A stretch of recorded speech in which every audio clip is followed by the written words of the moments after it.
پدر جان بله دختر گلم. میگفتم که این دفعه که خانه کاکایم رفتن همه شب ما باشم در خانهشان اجازه میتین؟ به نظرم کدام مشکل نیست، اما پیش از این که برات بگویم اجازه میتم یا نه میخوایم امرایت یک چند کلمه صحبت کنم دختر گلم. بچه‌شم پدر جان. گپ اول ای که ایره باید بفهمی که هیچ جای خانه خود انسان نمیشه. درست؟ خانه خود انسان یگانه جایی است که در اونجا بیشترین محبت را می داشته باشه، بیشترین حمایت را می داشته باشه و بیشترین راحتی را در اونجا پیدا میکنه دختر گلم.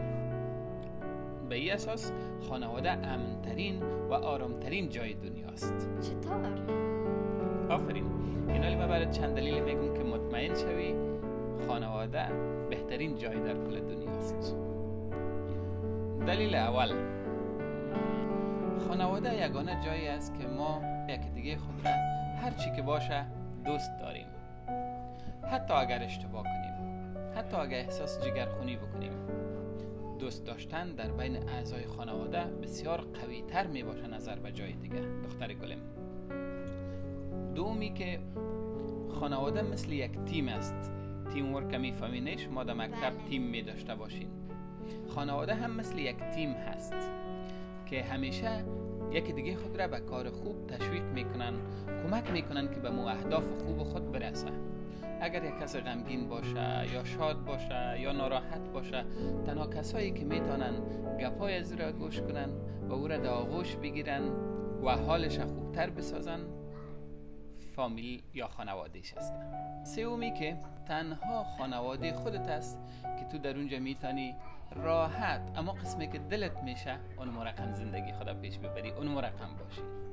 در جای دیگه که بری، حتی اگر خانه کاکا یا ماما یا خاله عمه یا هر کسی دیگه باشه، اونجا مجبور هستی که اسوه واقعی نباشی. اونجا خود را مهمان فکر میکنی، در دلت میگرده اینی کار بکنم، اینی کار نکنم، کسی آزرده نشوه، این چیز نشکنه. اما در خانواده خودت تو میتونی اسوه اصلی باشی.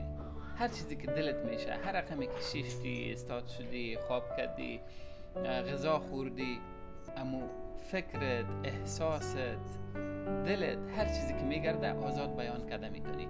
به این اساس خانوادهت امن‌ترین جای است در کل دنیا که اسوه واقعی در اونجا میباشه. در دیگه جای تو اسوه واقعی خودت نمیباشی. حتی در مکتب هم؟ حتی در مکتب هم. اما منظور ما بیشتر خانه هاست. حتی خانه کاکا، خانه ماما، هر جایی که باشه.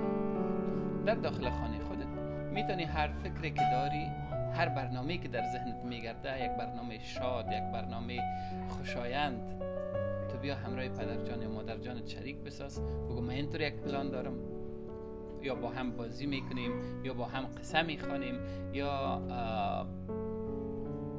چیستان معما سوال پرسان میکنیم، یا ورزش میکنیم. تمام از این چیزهایی است که تنها در داخل خانه خودت اتفاق میفته و بس. جای دیگر تو نمیتونی که قسم راحت باشی. درست دختر گلم؟ و دلیل آخری همی که خانواده آرامش داره. فرق نمیکنه هر اتفاقی که بفته. تو اگر مشکل داشته باشی، مریض باشی، قهر کرده باشی، افسرده باشی، در هر حالت خانواده در کنار تو می باشه و بر تو اطمینان خاطر میده، تو را دلاسا می سازه و تو را بیشتر از هر کسی دیگر دوست می داشته باشه. خانواده مثل یک چراغ است، بسیار روشن. هر وقت که در جای دیگه انسان احساس دلتنگی بکنه، احساس خستگی بکنه، دق بیاره، وقتی که باز بیاد در خانه خودش مثل که یک چراغ روشن شده باشه و دنیایش روشن میشه و بسیار احساس خوشحالی میکنه. دیگه بنابر این دلایل هرچند که شب ماندن در خانه کاکا یا عمه یا ماما یا خاله جذابیت خود داره، میفهمم جالب است، میفهمم ساعتت دیر میشه، میفهمم که سرگرم کننده است برات، اما متوجه باش که بیشترین کسایی که در پشتت استاد است و از تو حمایت میکنه، پشتیبانی میکنه و دوستت میداشته باشه و در خانواده خودت است. درست است دختر گلم؟ بله. خب آیا میخوایی که بسیار یک برنامه شاد و خوبش و سرگرم کننده در خانه خود ما داشته باشیم یا میخوایی که جای دیگه شو باشیم؟ خانه خود ما باشیم. یک دقیقه پدر جان. شکر که شما را دارم پدر جان. شکر که ما را دارم دختر گلم. زنده باد خانواده. عمل کدس، آموزش، پرورش، تربیت.